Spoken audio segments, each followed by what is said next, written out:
What is going on, my great people? Hopefully you guys had a great Monday. Hopefully everything is going good. I'm back on the grind making this money. I just got off vacation, and you know how that goes. You go on vacation and you spend some time with the family or do something good for yourself. Now it's back to this money. But I got a couple things that is gaming related once again. I want to talk about it because I think they're pretty interesting. So if you found this video based on your recommendations, I really appreciate you clicking on this video. I'll mostly talk about gaming and everything under that umbrella over here. And yeah, let's try to make it as interesting as possible. So hit the like button, share this video, subscribe to the channel if you haven't already. Let's go ahead and get into this. Oh yeah, one more thing. I want to get to 1,000 subs by the end of the year. Hopefully I get there. If not, we're going to continue to grind and make it there. But the only way we'll make it there is thanks to you guys hitting that subscribe button. Hopefully we'll make it there. Enough of the rambling. Let's talk about these two stories. One, I heard there was a petition or there was some movement for games to be considered, like music when it comes to copyright, and it should be preserved. The whole situation with Stop Killing Games. I saw this on the YouTubes or whatever, and I think that's a really good idea, but unfortunately, the government or a judge denied it, so the games from the legacy consoles aren't considered as like music, whatever the case may be. And that's really unfortunate because it's basically the same thing. Music can be preserved, movies could be preserved, television shows could be preserved, all these forms of media could be preserved, but for some reason these older video games are different. I've said this before and I'll say it again. Look, y'all, if y'all want to keep these games preserved, we're gonna have to do it ourselves. That's just point blank, period. Like me, I'm a collector for that. That's one of the main reasons why I collect games, because I don't want these games to go away. Games that I love, games that I find interesting, games that I want to play, games that I feel that have some type of legacy behind them. I want to try to keep them as much as possible. And I'm only doing my part as one person to make these videos. I mean, not make these videos, but to make it happen when it comes to having these games. So I feel like I'm doing my part of preserving, even though, like I said, I'm only one person. I'm not trying to preserve every single, God of War 1 and 2 on the PlayStation 2. I'm not trying to do that, but as far as what I want, the games that I want and I need, I try to preserve them. I keep them in my collection. I play them from time to time. And whenever, by circumstance, I don't want them anymore, I end up, not being here anymore, or whatever the case may be. I already got it set up to put all my games and give it to a place where I know they'll be preserved, like a museum or whatever the case may be. I know there's a couple of places that do that type of stuff that will preserve it. Or even with that, I would just give them to somebody that I know who would appreciate, the games that I have. So I kind of got a couple of avenues I would go with that. But at the end of the day, that's really unfortunate because these games are masterpieces. A lot of these games, even the not so good games, if you go and dwell in and see how some of these games are made or whatever the case may be, they're beautiful in their own right. Even the ones that are not doing so well, and as far as critics or whatever the case may be, even the bad games from the Atari NES, these are still works of art, and they should not be taken away or moved on to where you cannot get them anymore. I hate the whole situation where how things are going with the entire movement of these digital products, where the Wii U, and the Wii and the Xbox 360, those stores are gone. And I'm telling you, I say this a lot as well, you might want to jump on that PlayStation 3 store as quick as possible if you want to try to keep as much as you can from those games, because that's going to be the next one to go. And then next is going to be the PlayStation 4 and so on and so on. Now, I will say this.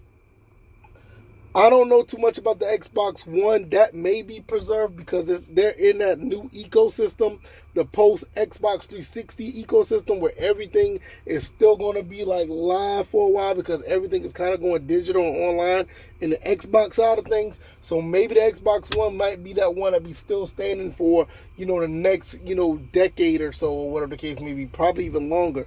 But still, I'm not a really big fan of preserving or collecting digital games, but when it comes to the physical stuff, these are the type of games you want to hold on to, because now they're saying that you cannot, there's no way to preserve them in their own right. You got to do it yourself, and the companies they reserve the right to re-release this stuff. And in most cases, some of these re-releases are just not as good as the original. I mean, we just got to be honest, they're not. So let's see how this goes further down. I think the only solution, like I said, is, man, you got to do it. You got to do your own part and don't be, relying on these companies to do it for you. And now you can't even rely on, the government to do it. You got to do it ourselves. Last but not least, I'm going to talk about this other story. I guess who's the guy who made Ori and the Blind Forest?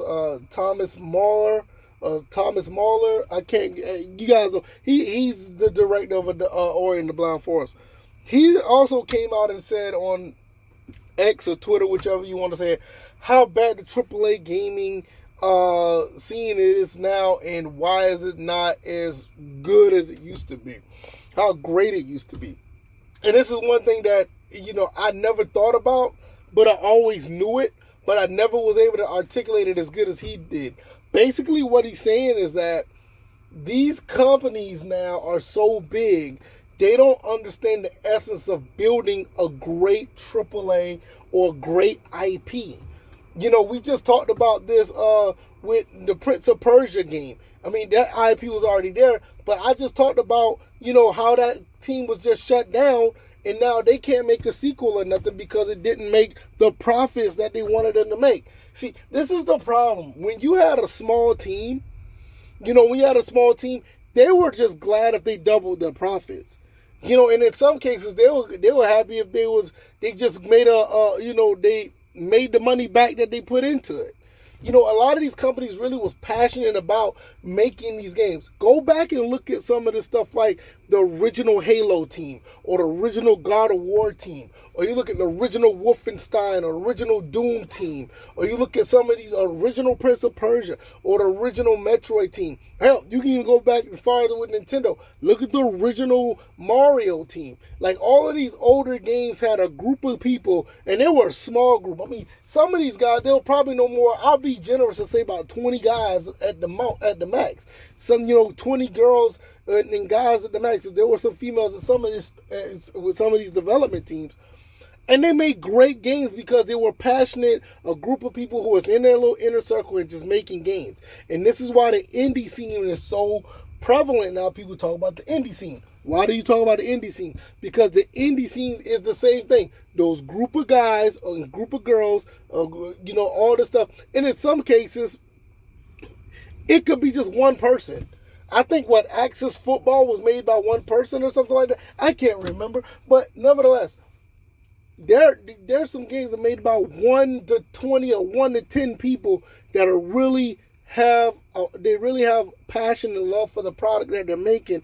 Nowadays, you look at Ubisoft, you look at EA, you look at, even now, and this is going to be clearly unpopular, but you even look at Rockstar right now with the way they've done with the Grand Theft Auto and even Red Dead Redemption, where it is not the same from the time when you opened up that package, you bought Grand Theft Auto 3, you bought Vice City, you bought Red Dead Redemption, or even Red Dead Revolver, or when you bought, San Andreas. It's not the same. Look at the Saints Row team. The Saints Row 2 was amazing.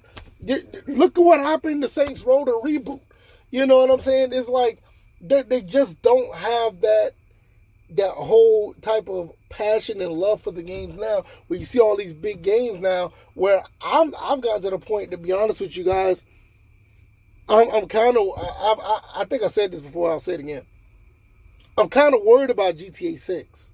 I really am. Everybody's thinking GTA 6 is about to be the savior that's going to, win back all of the gamers and it's going to make everything better. Now, don't get me wrong. I think it's going to be a really good game. I mean, GTA 5 was awesome. I mean, people still play the game to this day because of the online capacity. But even the offline stuff was great.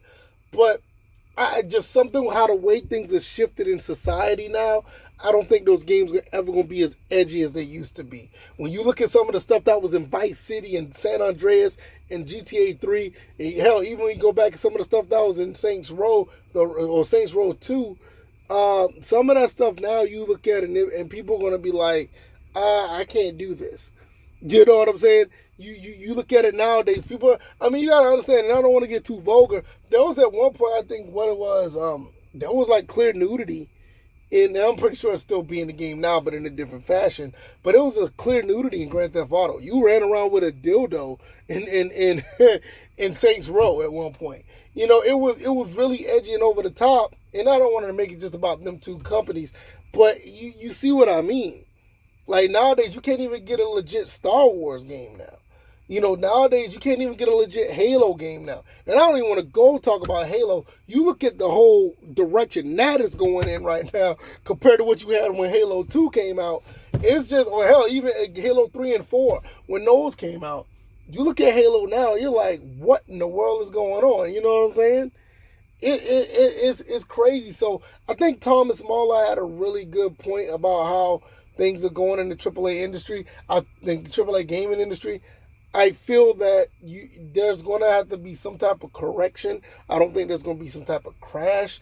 I think so. A lot of these companies now are realizing they're not making money off some of these games, and they're just going to have to get back to their roots. They're probably going to have to make it, get a lot of these people who have jobs, probably slice them down by, probably by 60, 70, 80, and in some cases even 90%, and keep the 10% and say, hey, I want you to make a game with this, and you guys got it. If we can, double our profits back off this, it'll be a success. And that's just the way it gotta be. In the meantime, they're probably going to cut down on some of this over-the-top stuff. The graphics may not be the best, but I think if you get the right amount of people together, you should be able to make something happen. I do have a question, and I don't know. I didn't look this up. How big was Stellar Blade of Dev Team was? How big was that team? Because that game looks good. It looks phenomenal. And I never looked into it because I don't chase dev teams like that. But was it a really big team to put that game together? I don't know. But, it just makes you think about how things are. Things are just way too bloated now. The copyright situation sucks. But at the end of the day, you can find some great things in gaming nowadays. You just have to look and see. You can't have these people tell you what is good and what's not. You have to look it up yourself. So I'm going to get up out of here. Hopefully that should be done with my truck unloading it. And I'm going to be back on this road so I can get back to this money. And I can call it a day and do it again once again tomorrow. Hopefully you guys will take it easy. Hopefully you guys are being blessed. Play your games, have fun, enjoy yourself. Life is way too short to be tripping on all kind of crazinesses out there. Whether it be stuff in your life you got to remove, even the stuff you see that's on the internet, the stuff that's this political stuff, all the stuff is outrageous right now. So keep a level head and take care of yourself, take care of your family. I'm going to get up out of here. Y'all take it easy and y'all be blessed. I'm out.